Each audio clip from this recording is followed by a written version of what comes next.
Hello students, I am Dr. Amit Bhatnagar, working as Senior Research Officer in the Department of Agronomy at GB Pant, University of Agriculture and Technology, Pantnagar, Uttarakhand.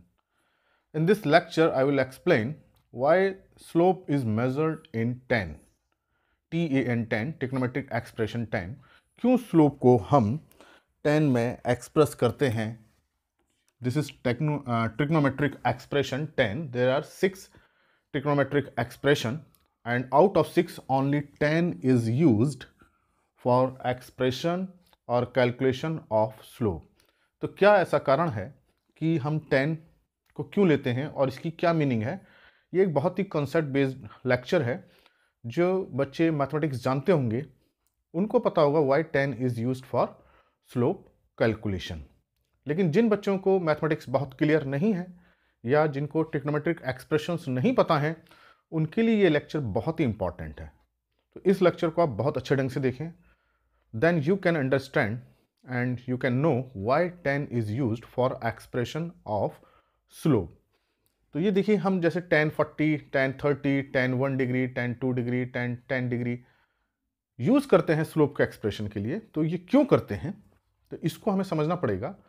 तो first of all we should know what are trigonometric expression. पहले हमें समझना पड़ेगा what is 10, तभी हम जान पाएंगे कि स्लोप को हम 10 में क्यों करते हैं। तो इसके लिए आपको ये समझना होगा कि suppose it is a right triangle and it is 90 degree and it is A B and C and this angle is suppose theta. ये एक बहुत बेसिक लेक्चर है, पर आप इसको समझिए कि 10 क्या होता है, तब आपको समझ में आ जाएगा स्लोप को क्यों मेजर करते हैं। And there are 3 side A B, B C and C A. और इस एंगल के सामने ये देखिए वाली साइड है। एंगल की जो सामने साइड होती है that is always considered as perpendicular, so it is perpendicular, और जिसको हम हिंदी में लंब कहते हैं। And this 90 degree side opposite to 90 degree is known as hypotenuse, जिसको हिंदी में हम विकर्ण कहते हैं या कर्ण कहते हैं। And the remaining side is base. इसको ये समझिए कि इस तरह से हम लेते हैं। अगर मान लीजिए हम पे ये ट्राइंगल होता, यही ट्राइंगल है, and we are considering this theta and all things are same A B C and it is 90 degree, so the side opposite to 90 degree is hypotenuse, तो ये hypotenuse ही रहेगा। but this side opposite to angle is considered as perpendicular, now this is perpendicular। बच्चे ये confuse रहते हैं कि जो नीचे की लाइन होती है वो बेस होती है, ऐसा नहीं है। पहले हम देखते हैं परपेंडिकुलर कौन सा है। परपेंडिकुलर हमेशा क्या होता है, जिस एंगल को हम कंसीडर कर रहे हैं उसके ऑपोजिट होता है। यहां हमने इस एंगल को कंसीडर किया है, that's why this is perpendicular, then remaining side is base. ये आपको जानना बहुत जरूरी है, बहुत बेसिक लेक्चर है। तो पहले तो हम ये देखते हैं हम किस एंगल के रेफरेंस में कैलकुलेशन कर रहे हैं। Here our reference angle is theta, that's why in this triangle perpendicular is BC, but in this case our reference angle is this theta C, so that's why this is perpendicular. So here AB is base and here AB is perpendicular and BC is base. So base and perpendicular change according to angle reference. जिस angle के reference में हम calculation करेंगे उसके according base और perpendicular होता है। But this hypotenuse is never change. ये हाइपोटेन्यूस कभी चेंज नहीं होता है, ये हमेशा 90 डिग्री के अपोजिट साइड का ही रहेगा। तो ये आपको समझ में आ गया होगा। अब मान लीजिए हम इस एंगल को कंसीडर करें, तो ये मैंने आपको पहले बताया बेस परपेंडिकुलर क्या है। उसके बाद मान लीजिए हम ये एक ट्राइंगल कंसीडर करते हैं, तो इसमें हम कई रेशियो डेवलप कर सकते हैं। We can develop 6 ratio between the sides. तो जो दो साइड्स को लेकर हम 6 रेशियो डेवलप कर सकते हैं, वो कौन कौन से रेशियो हो सकते हैं। परपेंडिकुलर, मैं इसको P लिख दे रहा हूं, and it is base and it is hypotenuse. We can perpendicular upon hypotenuse, इसका इससे रेशियो ले सकते हैं, base upon hypotenuse and perpendicular upon base. तो ये हम रेशियो ले रहे हैं एक्सप्रेशन करने के लिए, कैलकुलेशन करने के लिए। सिमिलरली इसके अपोजिट भी हो जाएंगे अब, means h upon p, hypotenuse upon perpendicular, hypotenuse upon base and base upon hypotenuse, base upon perpendicular. तो in a triangle we can make 6 ratio between 2 sides. तो 2 साइड को लेकर हम 6 रेशियो बना सकते हैं। अब perpendicular upon hypotenuse is known as sine, base upon hypotenuse is known as cos, perpendicular upon base is known as tan। ये वही tan है जिसकी हम कैलकुलेशंस करेंगे। अब इसी को अपोजिट लेंगे तो ये कहलाएगा cosec, this is known as sec and this is known as cot. So there are 6 trigonometric expression जिसको हिंदी में हम त्रिकोणमिति कहते हैं, एंड ट्रिग्नोमेट्री हम इसे इंग्लिश में कहते हैं। So in trigonometry there are 6 ratio, sine, cos, tan, और इसी को opposite, sine opposite cosec, cos opposite sec and tan opposite cot. तो इसका मतलब कि जो हम tan ये ले रहे हैं, this tan is the ratio of perpendicular upon base. तो अगर कोई हमसे पूछे tan क्या रेशियो होता है, तो tan is the ratio of perpendicular to base. तो ये आपको समझ आ गया होगा कि ये tan क्या होता है। तो कुछ बच्चों को क्लियर ही नहीं हुआ होगा पहले ये tan होता क्या है। तो ये देखिए sine, cos, tan, cosec, sec, cot, we use this 6 expression in trigonometry. तो यहां हमको स्लोप के लिए हम केवल tan यूज करते हैं, बाकी को क्यों नहीं करते हैं ये अब आपको क्लियर होगा। ये आप याद रखें, tan is perpendicular upon base.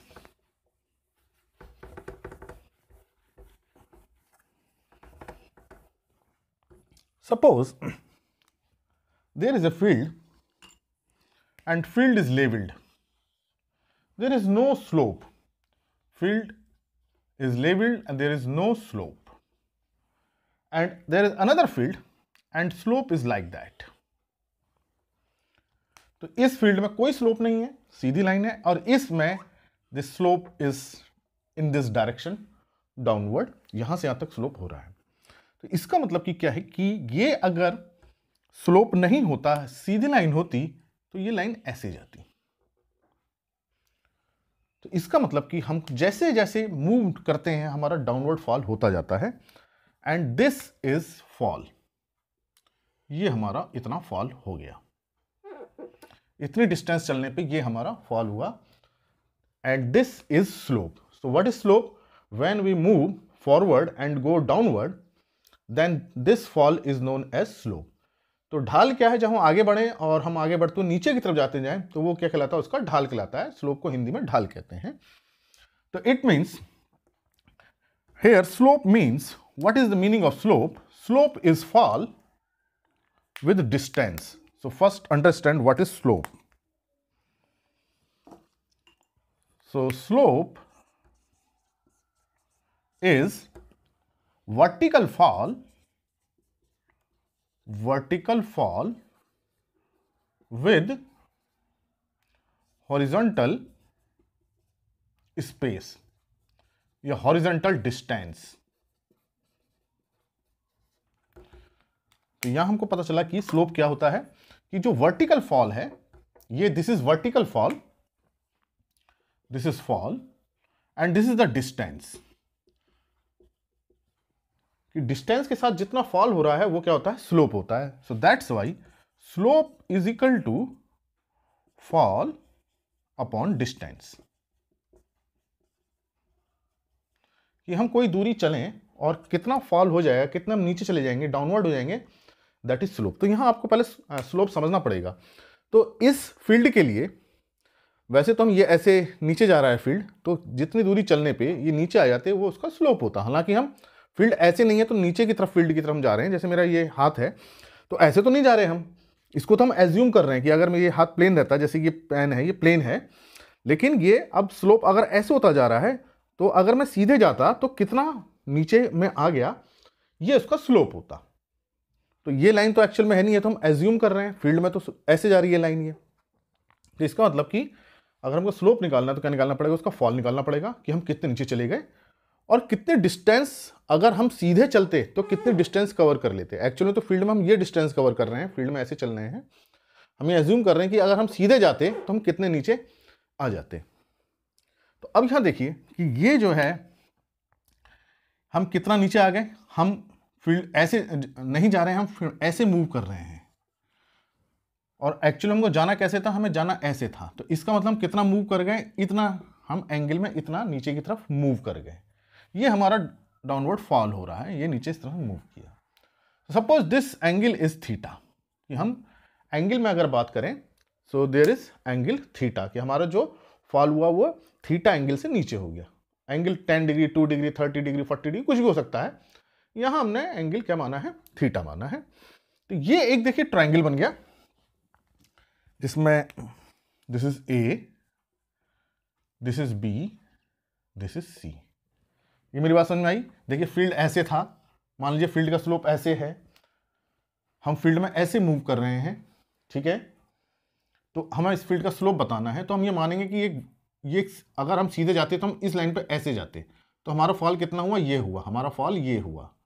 और डिस्टेंस हम कितनी कवर करते, इतनी कवर करते डिस्टेंस। तो ये फॉल अपॉन डिस्टेंस क्या बन जाएगा, स्लोप बन जाएगा। मान लीजिए ये एंगल थीटा है, यही मैंने इसमें आपको दिखाया है।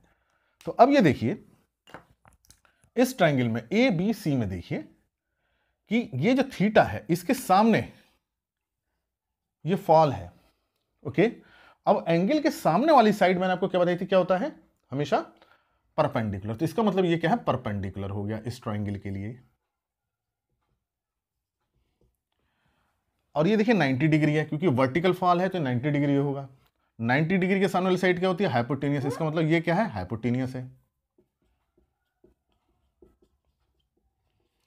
अब क्या बचा, देखिए परपेंडिकुलर हो गया, हाइपोटेनियस हो गया, तो इसका मतलब ये क्या है, बेस है। तो ये लाइन जो है बेस है। तो इसका मतलब फॉल, जो स्लोप हम कह रहे थे, slope is equal to fall upon distance. कितना वर्टिकल फॉल हुआ डिस्टेंस चलने पे, तो फॉल क्या हो गया हमारे यहां, परपेंडिकुलर हो गया।